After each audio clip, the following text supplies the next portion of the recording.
Bhagavad Leela, 10th Canto, Chapter 53, Rukmini Harana Leela. Krishna kidnaps Rukmini Devi. After hearing the message from the Brahmin sent by Princess Vidarbhi, Rukmini, Krishna took the Brahmana's hand and spoke to him as follows. And this chapter describes how Krishna goes to Kundina city, is worshipped by Bhishmaka, steals Rukmini when she leaves the city to worship Durga. Rukmini was disturbed internally and externally by her attachment to Sri Krishna. Krishna, however, though attached to Rukmini and very much moved internally, he did not show that, and instead he smiled and spoke to the Brahmin.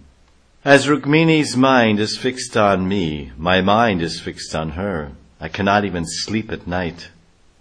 I know that Rukmi, her brother, is envious and has forbidden our marriage. He's prevented his sister's marriage to me.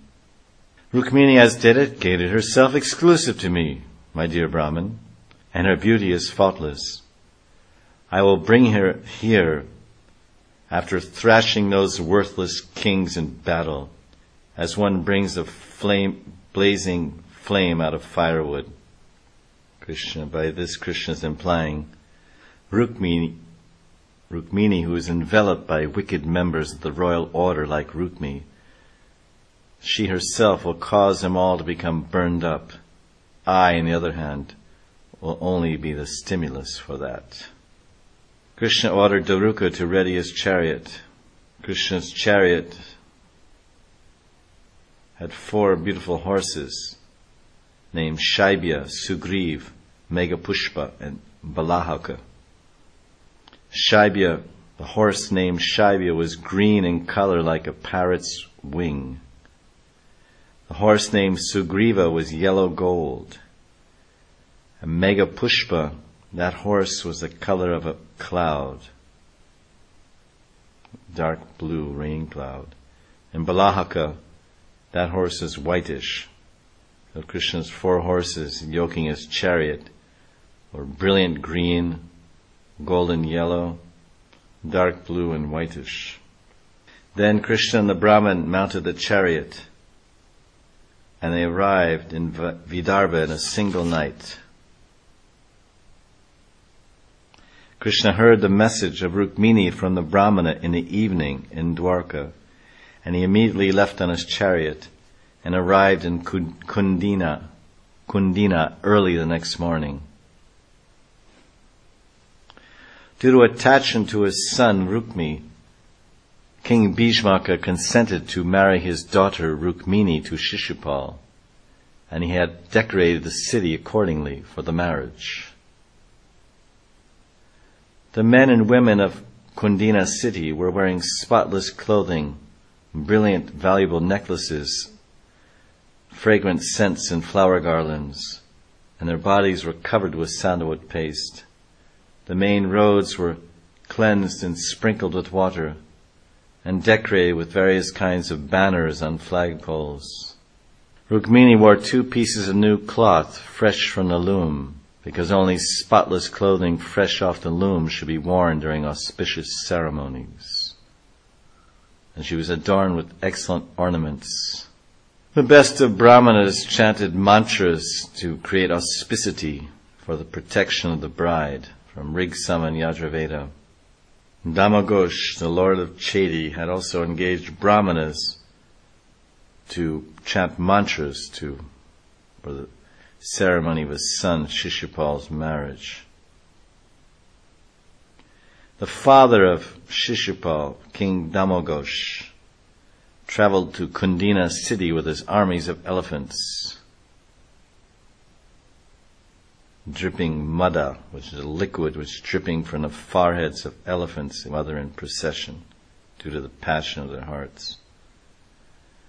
There are so many friends of Shishupal there, like Shalva, Jarasan, Dantavakra, and Vidarat, and Pondraka, and all kinds of other kings, And these kings are, of course, all envious of Krishna, and they thought, if Krishna comes here with Balaram to steal Rukmini, we will join together and fight him.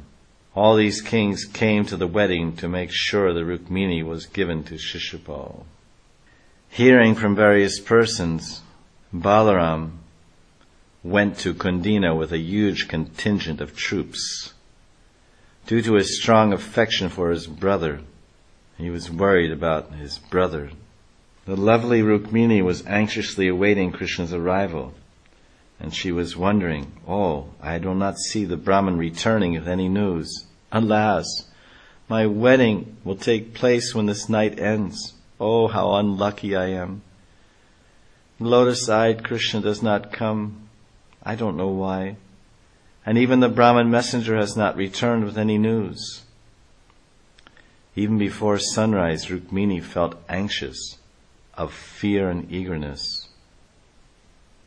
This night of 9 hours has finished. Tomorrow night is the time fixed for my wedding of this most unfortunate woman. Rukmini was thinking, at first, Krishna was ready to come. And because the Brahmana would accompany him, he did not send the Brahmana. However, at the time of leaving, Krishna considered some fault in my body or character, so he gave up his plan to come here. It would be improper for Krishna, who is faultless in body and mind, to marry me, who am full of faults. Being unsuccessful, the Brahmana has not come to see me out of fear that I would give up my body upon hearing this bad news. I am extremely unfortunate, for the Creator is not favorably disposed toward me, nor is Lord Shiva or his wife, Gauri. They have turned against me. Rukmini's intense anxiety, she's thinking, maybe Krishna did not want to come, but he was stopped on the path by the Creator, Brahma, who is not favorably inclined toward me. But why should Brahma be unfavorable?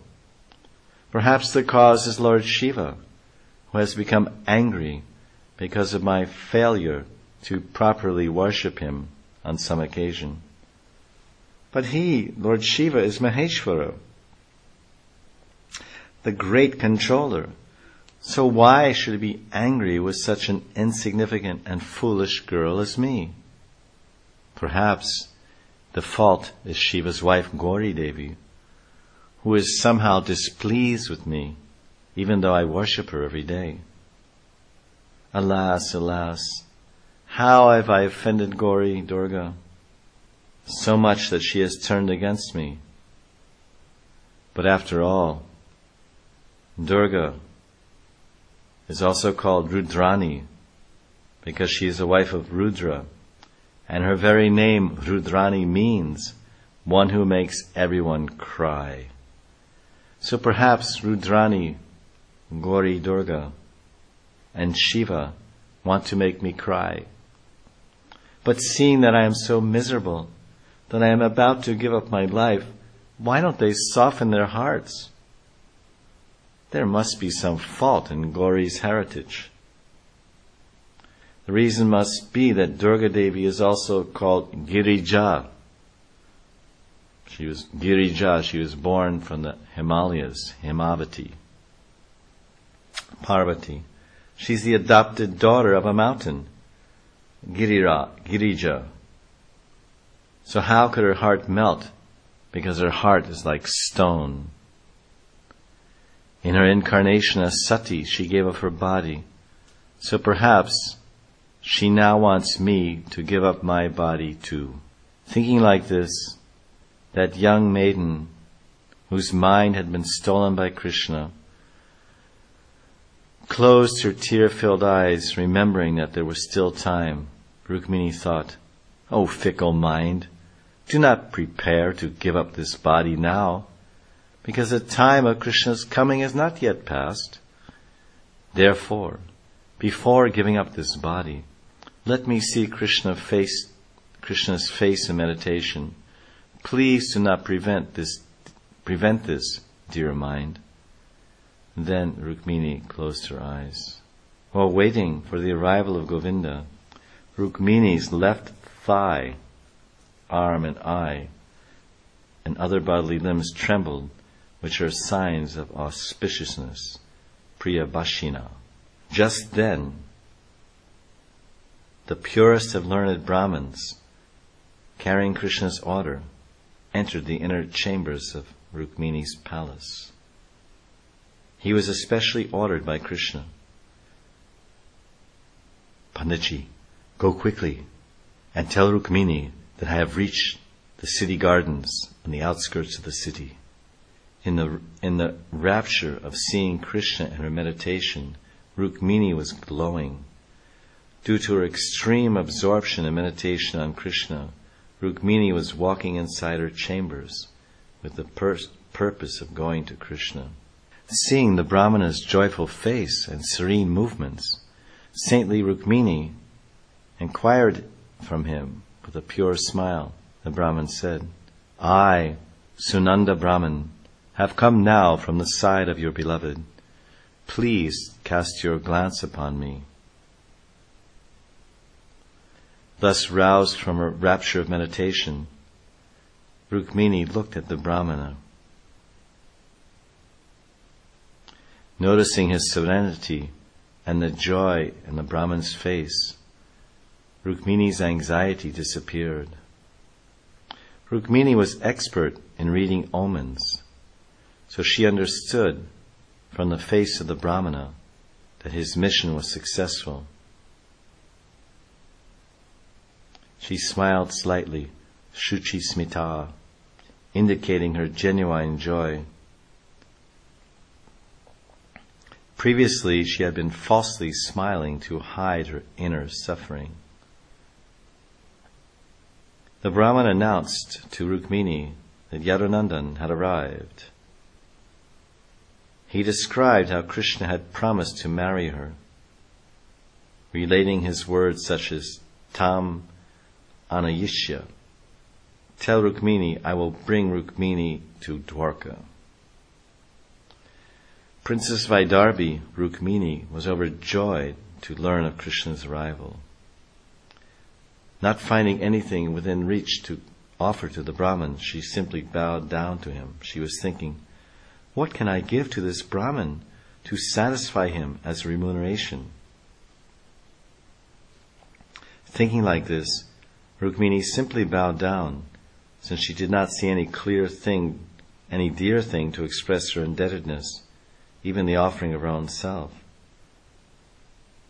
But at that very moment, the house of the Brahmana, which is some distance away from Rukmini's palace, became filled with all sorts of treasures. This was the response of Mahalakshmi to show her gratitude to the Brahman. Hearing that Krishna and Balaram had arrived in his city of Kundina, King Bhishmaka went out to greet them and presented them Madhuparka, new clothing, etc., and worshipped them according to standard rituals, and arranged opulent accommodations for the two lords and their army and entourage. And he showed them proper hospitality. Bhishmaka is described as Mahamati, generous, because he was contented in his heart, knowing that Krishna had come to marry his qualified daughter. Therefore, he elaborately worshipped Krishna. When the residents of Vaidarbhapura, Kundina, heard that Sri Krishna had come, they all drank the honey of his beautiful lotus face with the cupped palms of their eyes. The people drank the incomparable sweetness of Krishna's lotus face. Papustan mukha pankajam. There's unlimited honey contained in this lotus of Krishna's face. How wonderful it is that many parties could drink from just one lotus at the same time. The people were saying, the citizens of the city, Rukmini and no one else deserves to become Krishna's wife.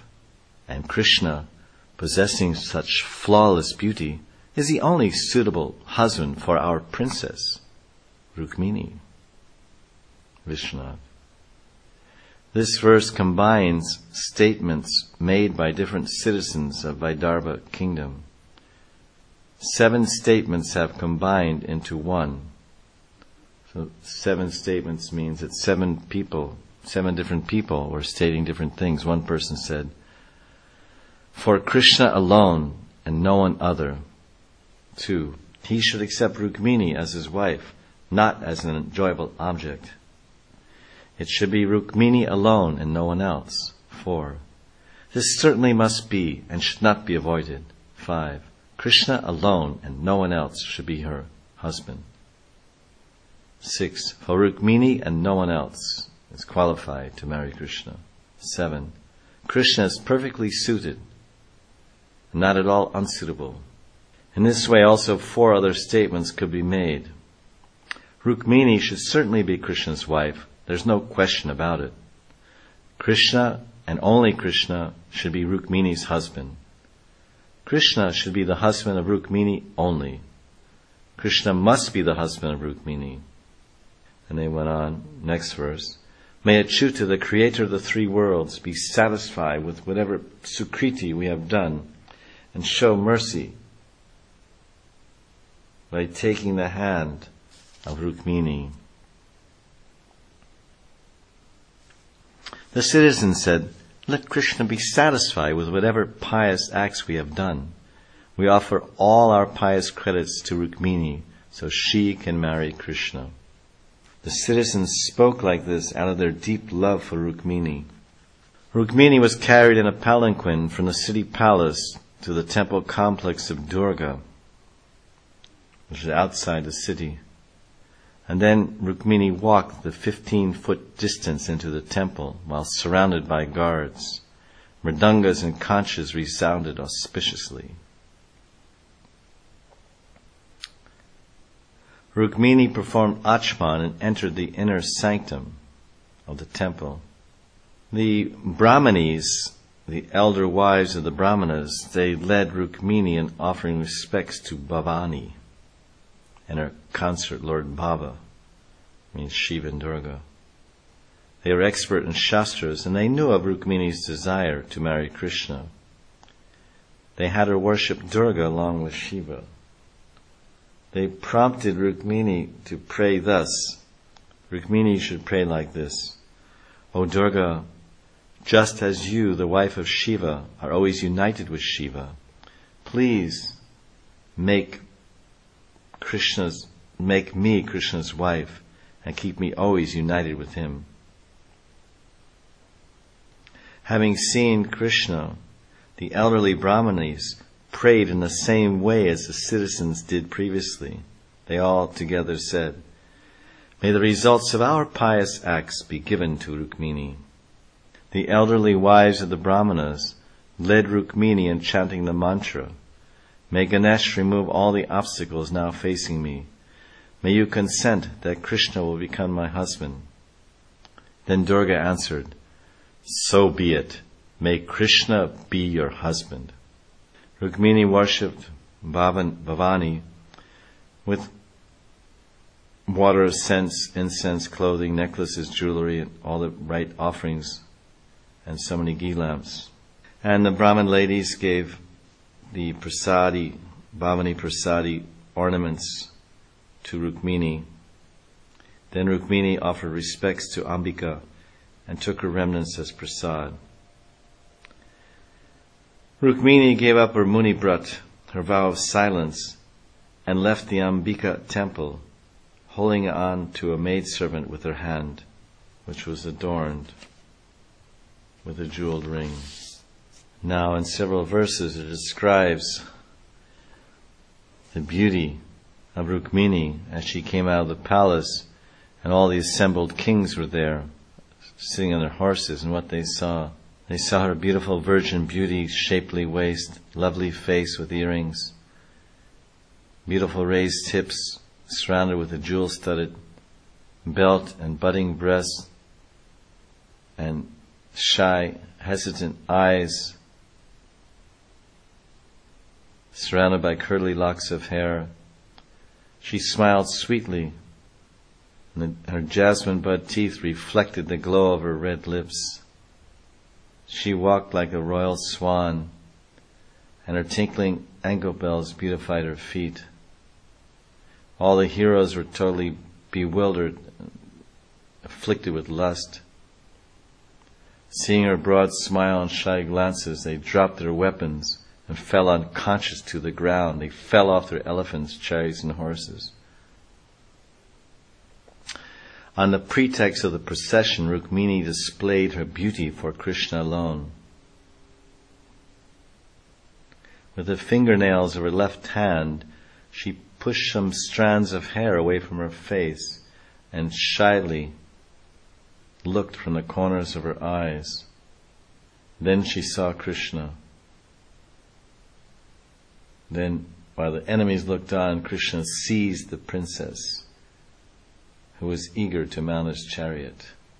Vishwanath says, the demons who were inimical to Krishna saw Rukmini, who is Krishna's Chirananda Maya, internal potency, as Maya. Seeing Rukmini as Krishna's Maya potencies, the heroes became bewildered. This is the same thing that happened to the wrestlers in Mathura, who saw Krishna as a thunderbolt rather than a tender young boy. They could not perceive Krishna's true identity. Similarly, the heroes present in Kundina were thinking that this beautiful girl Rukmini was no mortal, but rather the supreme Maya potency, who bewilders even the demigods. Rukmini is described as a Shama woman, and a Shama woman is described as her breasts are very firm, and when someone is in her presence, he will feel warm in the winter and cool in the summer. The warriors became overcome with lust on seeing Rukmini's prominent breasts and her unsteady eyes moving about as if afraid of her locks of hair. Rukmini's teeth were finely shaped like jasmine buds and tinted red from the reflection of her bimba fruit red lips.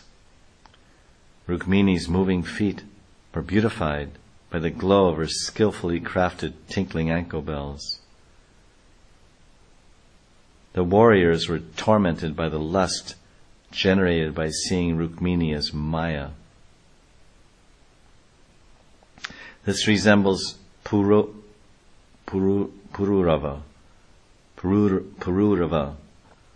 who became afflicted by lust when he saw Urvasi in the fiery image produced by the Gandharvas. Pururava became lusty, not by the fiery image, but by the thought that it was Urvasi. Similarly, the heroes' lusty agitation was due to their perception of Maya, and not due to perceiving Rukmini. Non-devotees can never perceive the beautiful form of Rukmini, because she is a manifestation of Krishna's internal energy, Swarup Shakti. Thus, the heroic kings assembled in Vidarbha became agitated with lust upon seeing the Lord's illusory potency and expansion of Rukmini. The warriors became so bewildered that they fainted on seeing Rukmini, who had offered her beauty to Krishna and no one else. Rukmini was walking very slowly as she came out of the temple of Bhavani, Durga, because she was searching for Krishna.